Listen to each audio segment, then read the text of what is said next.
Alright, it's a new year, so let's talk about some exciting survival games. Some releasing this year and some in, well, who knows. Either way, I would say they're all pretty exciting.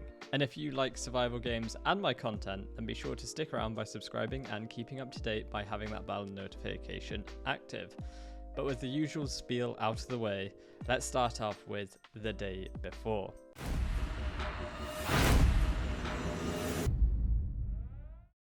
If you haven't heard about this one, you've been living under a rock. The Day Before is an open world MMO survival game set in a deadly post-pandemic America overrun by flesh-hungry infected and survivors killing each other for food, weapons, and cars. This game has been compared a lot to The Division, and let's be honest, we can see why, but I'd probably say that that is a good thing.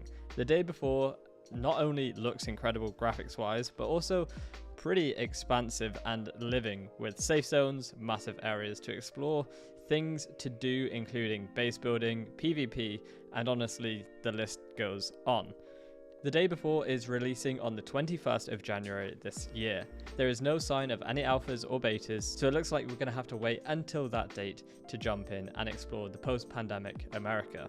I'm excited for this a lot more than I was from the first announcement, as now we're getting closer and closer to the release date. It's looking more and more like the game does actually exist, because this just sort of came out of nowhere by somebody that not many people have heard about. So it was a bit like, a bit of skepticism here. But yes, this game now coming out very soon is also looking very good indeed. Next up on the list is a game that has unfortunately just had a delay announcement, and that is the hugely anticipated Stalker 2 Heart of Chernobyl. Thankfully, the delay means I have more time to play the original Stalker games and its many DLCs.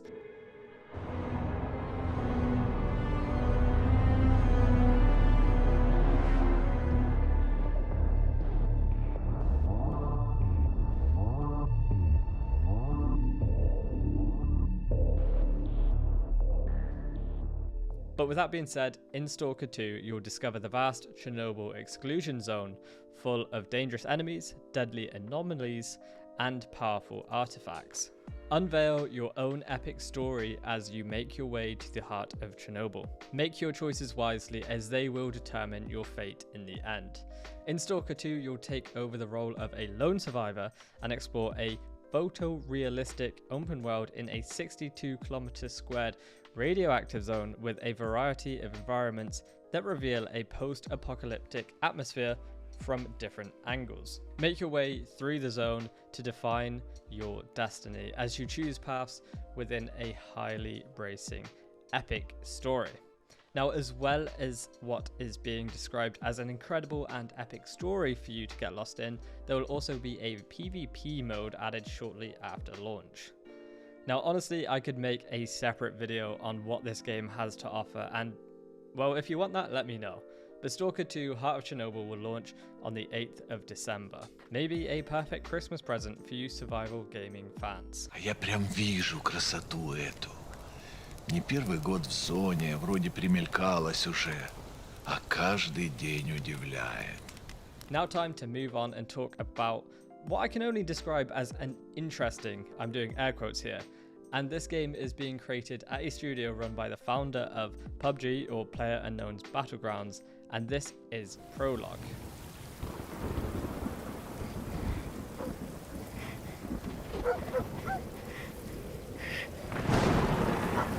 Now, I describe this as interesting, as the way I understand it, this game is part tech demo, part game, and they want us to use what they're making and their technology as sort of a foundation for players to create their own games with their tech demo or technology that they've created. Now, this tech demo does have features, and they are described as the following. You'll need to find your way across a runtime generated wilderness and use found tools and gathered resources to survive on a journey where harsh weather is your constant foe. There will be no guidance, no path for you to follow, just a world, a spot on the map to reach, and the tools you need to get there. Now, this all sounds very interesting, and the early previews of it look extremely promising. However, I think this is a long way out from release yet. so this is one we're going to have to follow closely. Okay, moving on to what could be classed as a controversial one, but hear me out. I've covered this one extensively on my channel, and I'll give you a couple of seconds to guess what it is.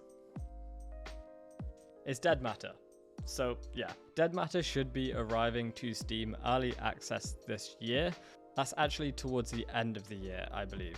And although this has had a really turbulent time, the past few updates, I hope I don't get in trouble for saying this, from 0.7 onwards have really started to turn the tide, and the game has really started to come together, with massive performance upgrades being the main stumbling block. I can finally see the vision for Deadmata, and if you haven't heard of this game, think of a 3D first and third person version of Project Zomboid mixed with DayZ. That's what I believe the vision for Deadmata is, and although it has a long way to go, if the updates continue to improve the game, which they have been so far, and I should add that it's still closed alpha, I believe and I can have some hope that this game will finally make it. But a little bit more on Deadmata now.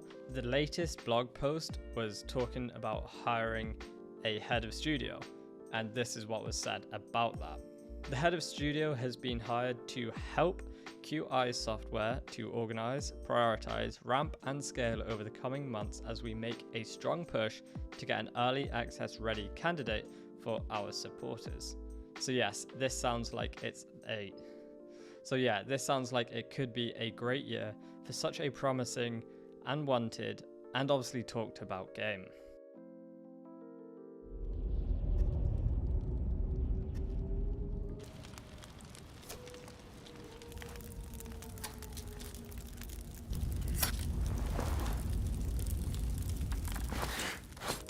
So the next one is a game I've mentioned in previous videos, but still unfortunately we haven't heard too much from, and that's the next installment of the highly regarded State of Decay series.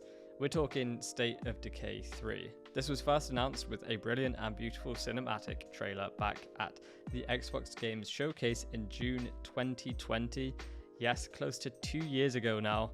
And since then we haven't really heard anything, and I thought we'd see a release of this year, but I'm now beginning to think we'll get one 2023, or if we're lucky, towards the end of this year.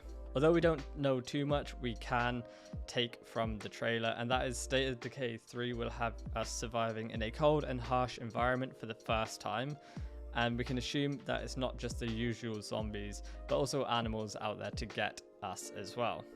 Now, fans are also hoping for a more robust base building system and better customization options, but like I've said a couple of times, we just don't really know too much, and we can only really go from the trailer we have. I expect we're going to hear a whole lot more about State of Decay 3 this year, and I can't wait to find out what is in store for us. Right then, I was going to end the video there, but I thought I'd quickly mention a brand new survival game that Blizzard is working on. This was actually announced on the 25th of January, and although we have nothing to tell us what to expect, there was one piece of concept art, and I mean, everyone can get excited over concept art, right? But it's just also really exciting when a AAA studio takes on and creates a survival game, and I'm sure we're going to be hearing a lot about Blizzard's quest into the survival gaming genre. So yeah, there we have it. 6 exciting survival games that, I mean, I guess we could just get excited for, because some have release dates for this year, some have them for next year, some just don't even have release dates. But yes, that is it for this video, and if these games do excite you, let me know which ones you're most excited about in the comments section. And if you do want to keep up to date with all survival games and the ever expanding genre, then be sure to subscribe to the channel and stay up to date with that bell notification activated. But with that being said, hopefully I'll see you all in the next one. Take care and bye bye.